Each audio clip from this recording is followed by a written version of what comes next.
Are you willing to fight? Help us save the Oasis. Hello and welcome to Mojo at the Movies, where we talk about recent movies with our resident movie expert, Eric Cohen. Today we are going to answer the question, is Ready Player One living up to the hype? Eric, you saw it last night. I did, and you read the book, right? I read the book. So you get the hype. I get what it's about. Okay, so well, we're starting from a place where this is all about pop culture, right? It's literally like what I would say. The theme of the book is that all of that useless pop culture knowledge that you have accrued is not only important, it's the most important thing in the world. You will save the world with your knowledge of 80s culture. And yeah, this movie really plays right into that. It is everything that WatchMojo is about. Like, as I was watching, I was thinking, boy, every single one of our videos, or it's all addressed here. So basically, if you're into 80s culture, if you're into video games, if you're into Easter eggs, there are characters in this movie who are called Gunters. They're Easter egg hunters. Easter egg hunters, which is really important because that sounds kind of obscene, just right. naked right off the bat. So does it live up to the hype? I would say yes. Really? I would say, there's going to be some backlash, and it's interesting because, gamers are certainly proud of, the gaming universe. Their culture, yeah. But I wonder, and geeks are proud of geek culture, but I wonder if sometimes, you feel that Hollywood or the man has co-opted your thing. And so is that going to happen here? Is there going to be some backlash? Have we reached that sort of tipping over point where none of this stuff that we considered the realm of geeks anymore is now like completely spilled over into like mainstream culture? Exactly. And so I guess we should break down what the movie is about. Basically, it's the future, it's 2045, and life in regular reality is can be pretty bleak. Crappy. So everyone is living in this, or spending time in this VR type game called the Oasis, which was created by a developer who's kind of like a Steve Jobs type, but even more eccentric and weird, like Bob Ross meets Steve Jobs kind of thing. With a little bit of Shigeru Miyamoto thrown in. Right, exactly, yeah. Yeah. And he created this world and everybody is living in it, but when he died, he left all these Easter eggs as to how to basically get control of this world and be the executive in charge of what happens in the Oasis. Right. And so there's a kid, as happens in most Spielberg movies, who's, he's like, I'm going to do this, I'm going to win. He's played by Ty Sheridan, and he kind of gets his gang together, and they seek a way to win the game so that the big corporate villain doesn't gain control. Because the corporate saps, they're looking for the Easter eggs too, so that they can get control of Oasis and like turn it into a big corporate money-making scheme. Right.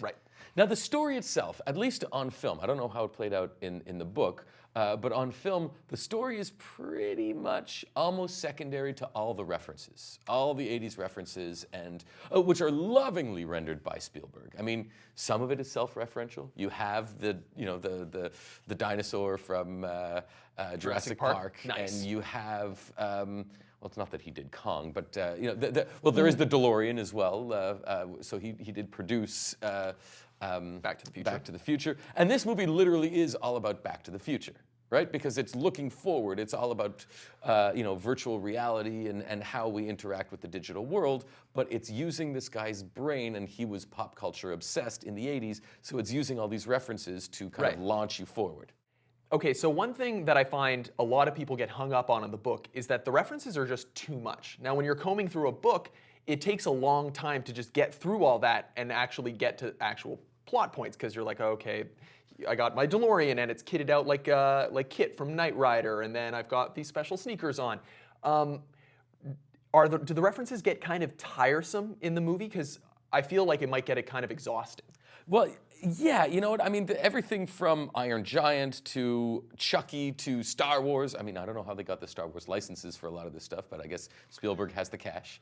Harley Quinn and the Joker and Overwatch and Lara Croft, and these things are all over the place. But it's interesting because Spielberg said apparently that the references are what you see through the side windows of the vehicle, and the story is what's in front of you as you drive through the movie. Okay. Does He that's says brilliant. that. But I didn't necessarily feel, I was way too distracted looking at the references than concentrating on the story. Well, it's a pretty scenic tour, I guess. It's beautiful. It's literally an orgy of all the hallmarks of my youth, which is a weird thing to say just in and Right. of itself. But it's just that the story kind of suffered. I felt that the beat by beat points of this story kind of became background. They became the stuff on the side, and you're more interested in looking for however many references you can. And not to mention, it's also more than half the movie takes place in a virtual world, so it kind of feels a little, you're removed a little bit from it. It's a little bit like Avatar in that sense. Do you think that someone would enjoy this more if they get all of the references, or do you think you can actually possibly enjoy it more if you're sort of in the middle, where you don't necessarily know everything? Because then you can kind of sit back and actually enjoy the story and then pick up maybe 50%, 40%. I would say that's exactly where you want to be. You don't want to be concentrating too hard. I would go back and watch it again just as an exercise to pick out the references. But I think if you stripped out all the references, the story itself wouldn't hold up as well on its own. Well, this is again coming from the book, so it might have been different, but the references were key to understanding how to get the Easter eggs. Yes, and that much I appreciate. I love the fact that you need to really work through this guy's memories of the 80s, late 70s, Right. 80s culture. And in fact, in the movie, his whole life can be accessed through the archives of his mind.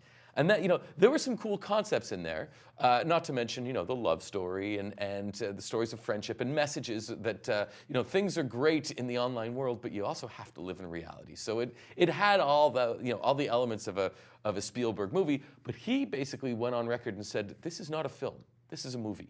And I made this thinking that I'm going to sit beside you as you're in the theater eating popcorn, not as if I'm the director that's telling you what to watch. So he's already like, all right, don't take this too seriously. Like, come with a bucket of popcorn, not Yeah, a it's a notepad. popcorn movie through and through and through. Okay, so you think that people can enjoy it in that sense?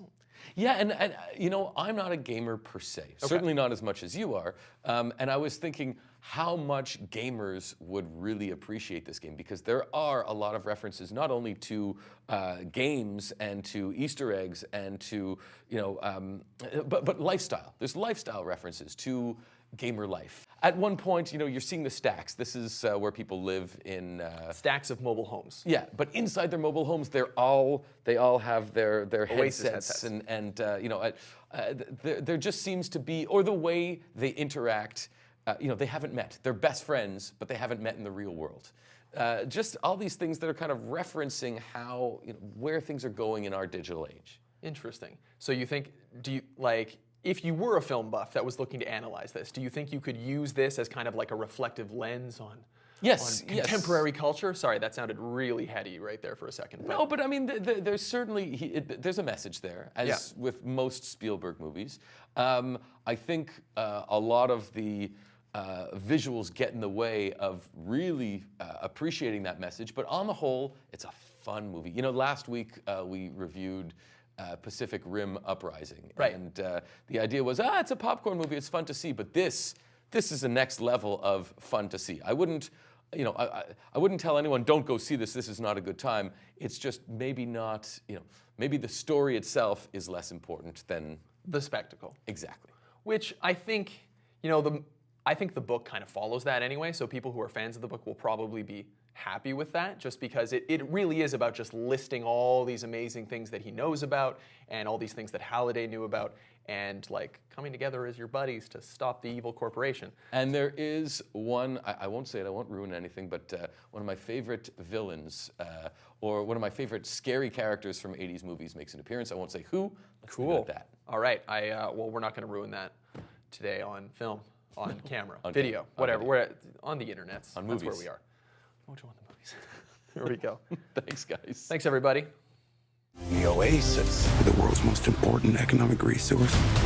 It's nothing less than a war for control of the future.